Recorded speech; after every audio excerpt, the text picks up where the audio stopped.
Zodiac Killer. In the foggy streets of San Francisco during the 1960s, a shadowy figure began a reign of terror that still baffles investigators today. Known as the Zodiac Killer, this mysterious murderer wasn't just violent. He turned his crimes into a twisted game.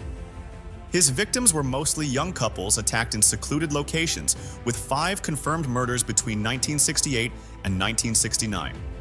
Some believe he killed many more, but what set him apart was his chilling taunts to police and the media. After each attack, the Zodiac sent letters filled with cryptic symbols and eerie messages to major newspapers, demanding they be published or more people would die. He included ciphers he claimed would reveal his identity.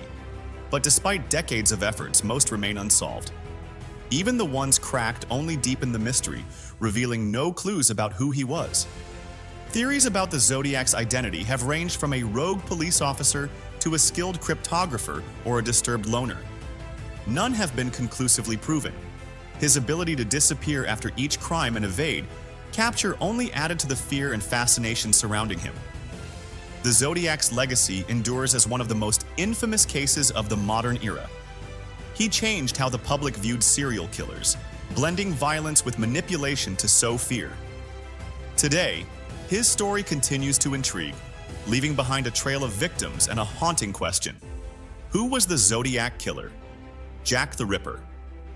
Step back to Victorian London, where the gaslit streets of Whitechapel were shrouded in fog and fear. In 1888, a gruesome predator began a spree of killings that would make history. Known only as Jack the Ripper, this shadowy figure targeted vulnerable women, leaving behind brutal scenes that shocked the public and perplexed investigators. The murders were not only savage, but disturbingly precise, hinting at someone with anatomical knowledge, perhaps a doctor or butcher.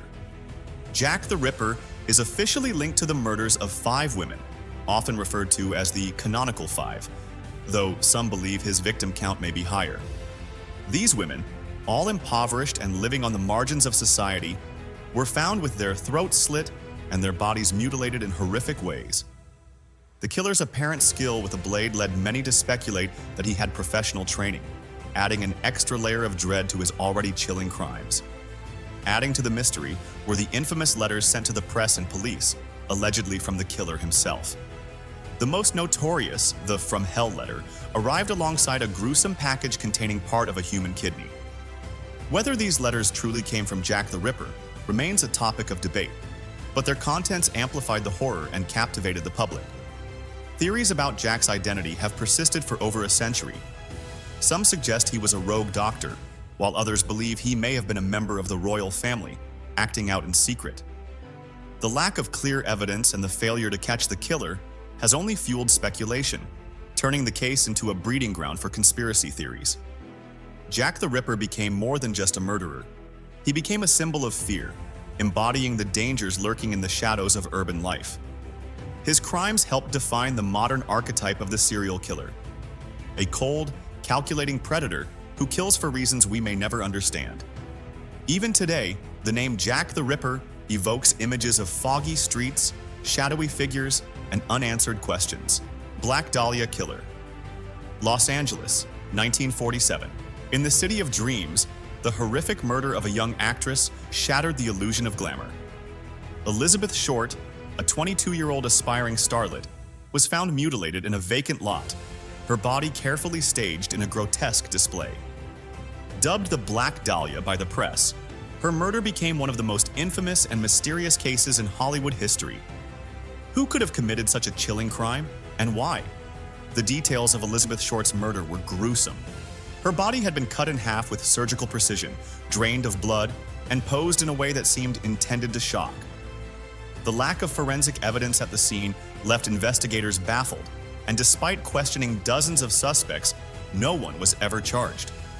The killer's ability to evade capture only deepened the mystery. Speculation about the motive behind the crime has fueled theories for decades.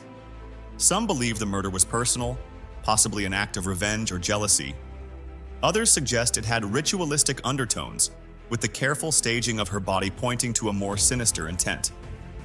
These unanswered questions have made the Black Dahlia case fertile ground for amateur sleuths and conspiracy theorists alike. The media's role in the case was both significant and controversial. The sensationalized coverage transformed Elizabeth Short into a symbol, often focusing more on her personal life and portraying her as a tragic figure of Hollywood's underbelly. This sensationalism not only shaped public perception, but also obscured critical details of the investigation, turning the case into a cultural phenomenon rather than a solvable crime. The Black Dahlia murder remains one of Hollywood's darkest legends. It exposed the city's seedy underbelly and the dangers faced by young women chasing stardom. Decades later, the case still captivates, with books, films, and documentaries revisiting the unsolved mystery.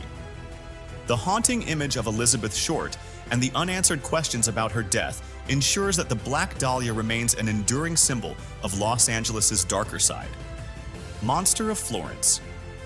In the picturesque hills of Tuscany, a place known for its beauty and romance, a nightmare unfolded that would haunt the region for decades. Between 1968 and 1985, a predator known as the Monster of Florence targeted couples in secluded areas, brutally murdering them as they sat in their cars. What should have been moments of privacy and love turned into scenes of unimaginable horror. The killer's methods were chillingly consistent, suggesting a cold and calculating mind. Each crime bore similar hallmarks. Victims were shot or stabbed, and in some cases, the bodies of female victims were mutilated. Despite extensive investigations spanning decades, the identity of the monster remains a mystery. With no clear suspects and an unsettlingly precise pattern of killings, the case baffled investigators and terrified the local community. Theories about the Monster of Florence are as varied as they are unsettling. Some believe the murders were connected to organized crime, carried out as part of a sinister blackmail scheme. Others suggest they were ritualistic killings, hinting at the involvement of a secretive cult. A darker theory posits that the killer might have been a rogue member of law enforcement, using insider knowledge to evade capture. The case took several bizarre turns, including the arrest and subsequent release of multiple individuals who were later proven to be innocent. These missteps only deepened the mystery and eroded public trust in the investigation. The Monster of Florence cast a shadow over Tuscany, a region beloved by tourists for its idyllic charm. The murders transformed the serene countryside into a place of fear and suspicion. Couples began avoiding the romantic hideaways that once defined the area, and the case became a grim part of local lore. Even today, the Monster of Florence remains one of the most puzzling and disturbing cases in Italian history. It's a story that blends beauty with brutality, leaving a legacy of unanswered questions and lingering fear in the heart of Tuscany. Axeman of New Orleans. New Orleans, 1918. A city known for its vibrant jazz scene and rich culture was gripped by a terrifying figure who blended murder with music. The Axeman of New Orleans, a mysterious killer, brutally attacked his victims with an axe, leaving a trail of blood and fear. What set this murderer apart, however, was the infamous letter he sent to the press, declaring he would spare anyone who played jazz music on a designated night. It was a chilling and bizarre promise that turned the city into a chaotic mix of terror and frenzy. The Axeman's killings were brutal and seemingly random. He targeted families, breaking into their homes and attacking them as they slept. Some victims were killed instantly, while others survived with horrific injuries. Despite the violence, the Axeman left no clear motive. His victims ranged in age and ethnicity, and his choice of weapon, a household axe, was often one taken from the victims' own homes.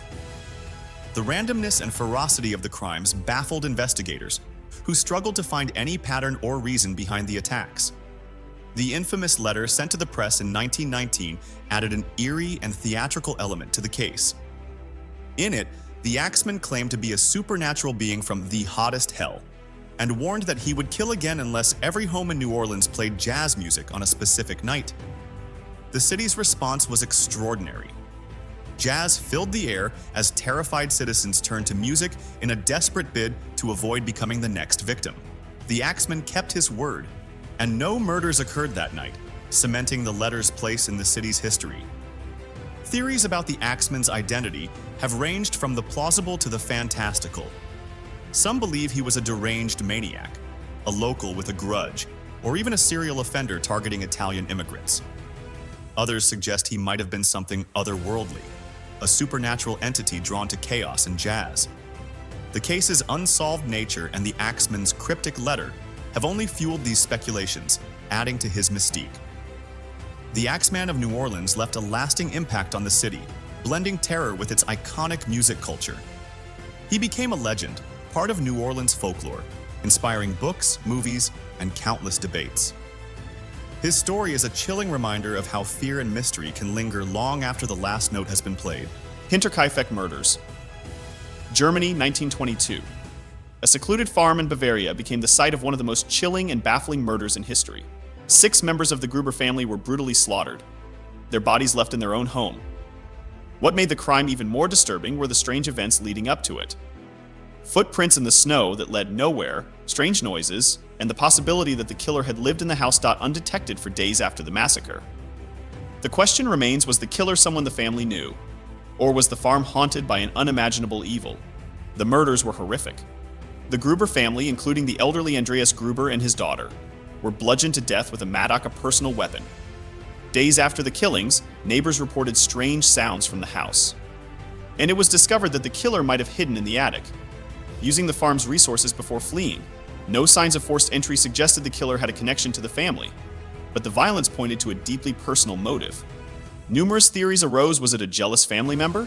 Or an act of revenge over an inheritance? Was the killer an outsider with a vendetta? Despite the investigation, no answers emerged. The Hinterkaifeck murders remain one of Germany's most infamous unsolved mysteries, captivating criminologists and armchair detectives. The chilling image of a family killed in their own home, with the killer possibly lingering afterward, has inspired endless speculation, leaving behind an enduring legacy of fear and fascination. Phantom Killer of Texarkana. Texarkana, 1946. A peaceful town on the Texas-Arkansas border was thrown into terror by a masked figure known as the Phantom Killer. Striking at night, he targeted young couples parked in secluded areas, leaving a trail of fear. His attacks were brutal and random, with no clear connection between the victims, making the terror even more unsettling. The killer's method involved ambushing couples in parked cars, often shooting or attacking them with a firearm. The randomness baffled investigators, and despite numerous leads, the killer's identity remained elusive. Theories ranged from a local man with a vendetta to an escaped convict, but no answers were found. The Phantom Killer's reign of terror left a lasting impact on Texarkana, inspiring the 1976 film The Town That Dreaded Sundown, which dramatized the fear that gripped the town. The mystery continues to haunt the community, symbolizing the vulnerability of small-town America and how evil can lurk in unexpected places. Despite the passage of time, the Phantom Killer's legacy lives on in the collective consciousness, a chilling reminder of the lasting effects of random violence. Servant Girl Annihilator. Austin, Texas, 1880s. Before Jack the Ripper terrorized London, a brutal killer haunted the streets of Austin.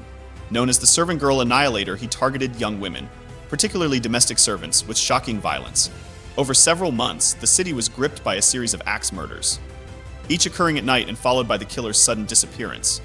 His eerie ability to strike and vanish without a trace left the community in a constant state of fear. The murders were brutal, with victims often attacked in their sleep and struck with an axe.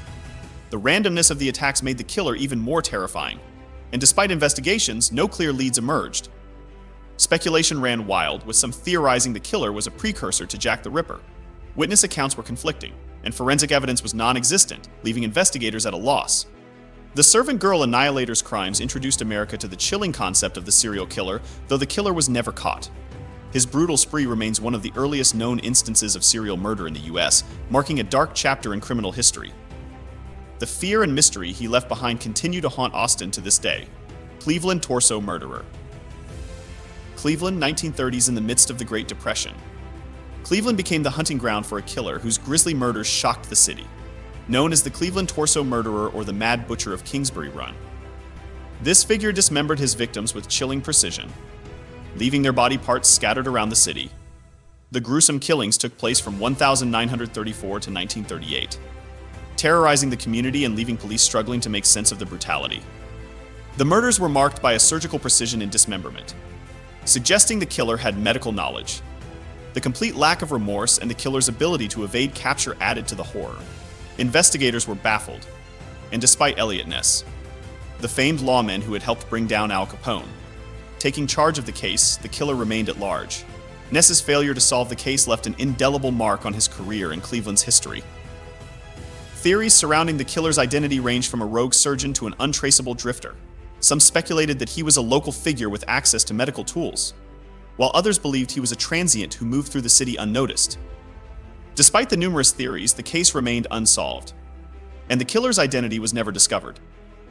The Cleveland torso murders cast a dark shadow over the city. The Mad Butcher of Kingsbury run left an enduring stain on Cleveland's history, and the unsolved case continues to fascinate true crime enthusiasts. The mystery of the killer's identity, combined with the horrifying nature of the crimes, solidified the murders as one of the most chilling and enduring unsolved cases in American criminal history. Long Island serial killer. Long Island, New York, a stretch of beach, hidden behind the facade of scenic beauty, holds the chilling secrets of a predator who evaded justice for decades. The Long Island serial killer is believed to be responsible for the deaths of multiple women, many of whom were involved in escort work. Their bodies, discovered along Ocean Parkway between 2010 and 2011, raised disturbing questions about the killer's identity and methods. The killer's use of burner phones to taunt victims' families was one of the most chilling elements of the case. The eerie phone calls, often made in the dead of night, served as a constant reminder that the predator was still at large. Investigators also faced bizarre missteps, including a mishandling of evidence and a lack of coordinated efforts in the early stages of the investigation. These failures allowed the killer to remain elusive for years. Theories about the killer's identity have ranged from a local figure to someone with connections to law enforcement.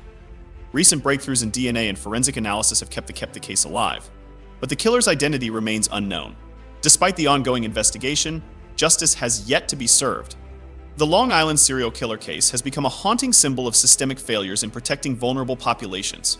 It shines a light on how society often overlooks those at the margins, such as sex workers, and how these failures can allow predators to operate with impunity. The mystery surrounding LISK continues to captivate the public and push for reforms in law enforcement's approach to such cases. Highway of Tears killer.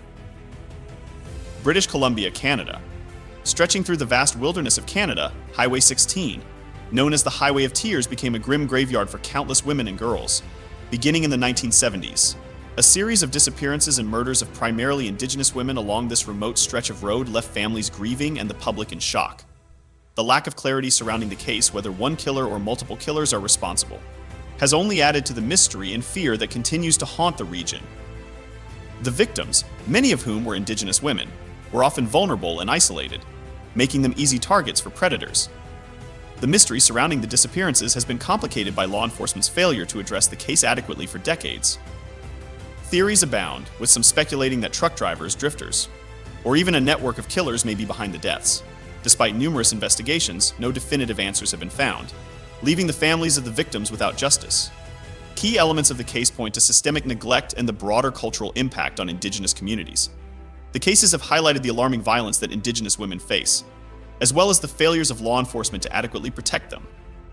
This ongoing crisis has sparked protests and calls for greater attention to violence against indigenous people, bringing the issue to the forefront of Canadian society and raising awareness about the dangerous intersection of race, gender, and law enforcement neglect.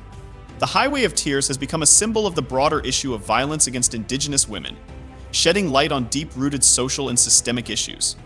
The case continues to drive conversations about accountability, justice, and the need for systemic change in addressing violence within marginalized communities. Bible John, Glasgow, Scotland, 1960s, in a city known for its vibrant nightlife. A killer lurked in the shadows, his weapon of choice the strangling grip of death. Known as Bible John, this chilling figure preyed on women who had been out dancing at the iconic Barrel Land Ballroom. Over the course of a year, 3 women were brutally murdered, each meeting a man who would later be identified as the Bible-quoting killer. His calm demeanor and religious ramblings added an unsettling layer to the brutality of his crimes. The mystery surrounding Bible John's identity remains as perplexing as it is terrifying. After meeting the victims at the Barrel Land Ballroom, he would take them to secluded spots before strangling them, leaving no other apparent motive than a twisted sense of control. What made these murders even more chilling was the killer's unsettling religious references during his encounters, quoting Bible verses as he interacted with his victims. His strange composure and apparent belief in his own righteousness fueled the terror surrounding the case, as the killer seemed to believe his actions were divinely justified. Theories about Bible John's identity vary widely. Some suggest he was a deeply disturbed loner, while others speculate that he may have been a respected community figure, someone hiding in plain sight. The connection between the killer and religious symbolism only intensified the fear, with some locals believing his actions had a deeper, almost supernatural significance. Despite multiple investigations and suspects, the killer's identity remains unknown, leaving the case unresolved and the terror he sparked lingering in the memories of those who lived through it. The Bible John case stands as one of Scotland's most chilling unsolved mysteries. The strange combination of religious references, brutal murders, and the eerie calmness of the killer has ensured that his legacy remains part of Glasgow's darker history, forever haunting those who remember the terror he caused. Thank you very much for watching this video, and if you learned something, make sure to leave a like, comment down below your thoughts on anything I discussed in this video, and subscribe if you would like to see more like this one. Thank you again, and goodbye.